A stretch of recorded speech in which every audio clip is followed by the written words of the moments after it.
တော့ဘန်ကောက်မှာရှိတဲ့လမ်းပေါ်ကနိုင်ငံစီးရေးပကြီးတွေကော်ဖီဆိုင်လက်လာလေးတွေနဲ့တရုတ်ဖျားเจ้าတွေကြောင်းလူငယ်တွေကြားမှာရေပန်းစားတဲ့တက်လက်နွမ်းရက်ကလေးကိုကျွန်တော်ခေါ်သွားချင်ပါတယ်ဗျာ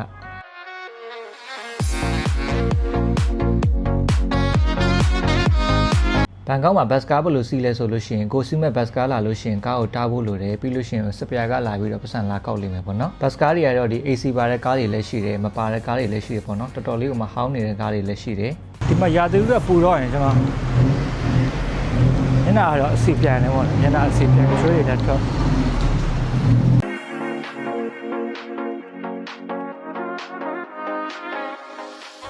အခုတွေ့ရတာကတော့ဒီ China Town ရက်ကွက်နာကတက်လက်နော်ရက်ကွက်ထဲမှာရှိတဲ့ဒီ Optimus Prime ရုပ်ထုကြီးပေါ့နော်အပြင်မှာလည်းတကယ်ကိုမိုက်တယ်ဗျဓာတ်ပုံရိုက်ချင်တဲ့သူတွေအတွက်ကတော့ share ဝေးပေါ့နော်ဘန်ကောက်ကိုရောက်ဖြစ်ခဲ့မယ်ဆိုတော့ဒီနေရာကိုလာလဲတက်ပါလေကျွန်တော်တို့လမ်းဆက်လျှောက်လာမယ်ဆိုတော့ဒီတရုတ်ဖျားเจ้าတွေတရုတ်အိမ်အဟောင်းတွေကိုတွေ့ရမှာပေါ့နော်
ကဲအခုတော့ဒီ TikTok မှာလူငယ်တွေကြားမှာရန်ခစ်စားတဲ့လမ်းကြားလေးပေါ့နော်ဒီလမ်းကြားလေးတွေကဒီနိုင်ငံစီးရေးပကြီးတွေအလှတွေကိုခန်းစားလိုက်ပါအောင်ဗျတ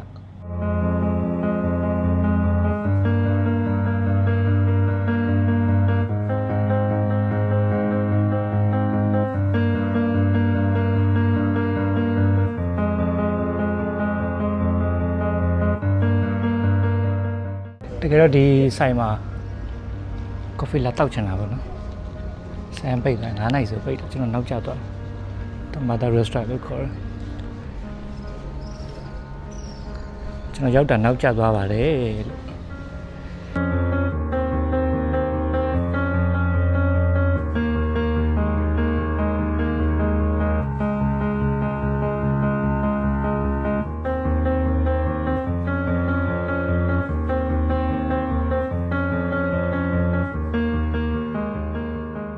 ဒီလမ်းကြားလေးကနေထွက်လာမယ်ဆိုတော့ဒီညာဘက်ကိုချိုးလိုက်ရင်ဒီ 965 VKK ဆိုတဲ့ဒီ coffee ဆိုင်လေးတွေ့ရမှာပေါ့နော်ဒီ coffee ဆိုင်ထဲမှာဆိုရင်လည်းဓာတ်ပုံရိုက်လို့တော်တော်ကောင်းတယ်အခုမှတယောက်နဲ့တယောက်စတိတ်တာဖြစ်ပြီးတော့ဒီ coffee လေးဝယ်တိုက်ဓာတ်ပုံလေးရိုက်ပြီးနေအမှတ်တယူချင်းတော့ဒီနေရာအသင့်တော်တယ်ပေါ့နော်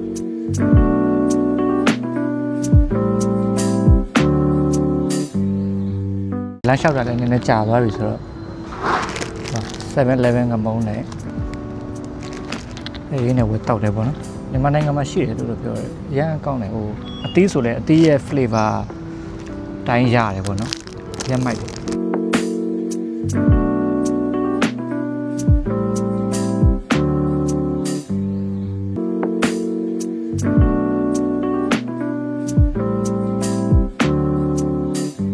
လမ်းလေးနဲ့ဆက်လျှောက်လာတော့ဒီအခုမြင်နေရတဲ့အရန်ကုန်မှာခန်းနာရတဲ့ဒီကလဝါ charge ကိုရောက်မှာပေါ့နော်ဒီ charge ရဲ့ထူးခြားချက်ကတော့တက်တန်း240ကျော်ရှိပြီးတော့ဒီ Portuguese လူမျိုးတွေတိစောက်ခဲ့တာပေါ့နော်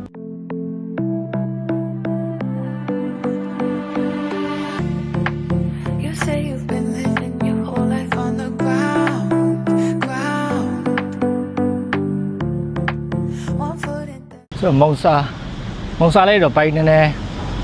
တည်သွားပြီဆိုတော့လမ်းလျှောက်လို့ကောင်းသွားပြီပေါ့နော်။ဟိုဒီမှာနေလဲပို့ပါပြတော့ပင်မန်းပြီးတော့ကျွန်တော်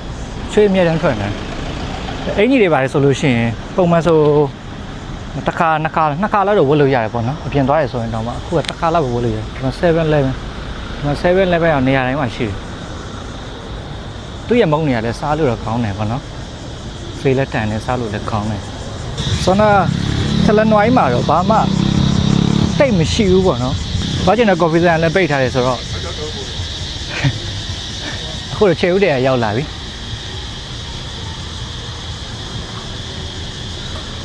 ကျွန်တော်လမ်းလျှောက်လာရတဲ့ဒီဒူဘိုင်းကိုပို့ပြီးတော့တတိယစီမဲ့နေရာတစ်ခုကိုရောက်လာတယ်ပေါ့နော်ဒီ view ကတော့ဒီဒူဘိုင်းမှာနေတဲ့သူတွေဆိုလို့ရှိရင်သိပါတယ်ဒူဘိုင်းမရီနာနဲ့တော်တော်လေးကိုဆင်တာပေါ့နော်ဒီမီးရောင်တွေ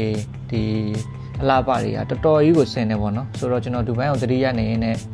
အဲ့ဒီနားမှာ15မိနစ်နိုင်ဝက်လောက်ကျွန်တော်ထိုင်ပြခဲ့တယ်ပေါ့နော်ဗီဒီယိုလေးကိုအဆုံးထိကြည့်ပေးကြတဲ့အတွက်အားလုံးကိုကျေးဇူးတင်ပါတယ်နောက်ဗီဒီယိုမှာပြန်တွေ့မယ်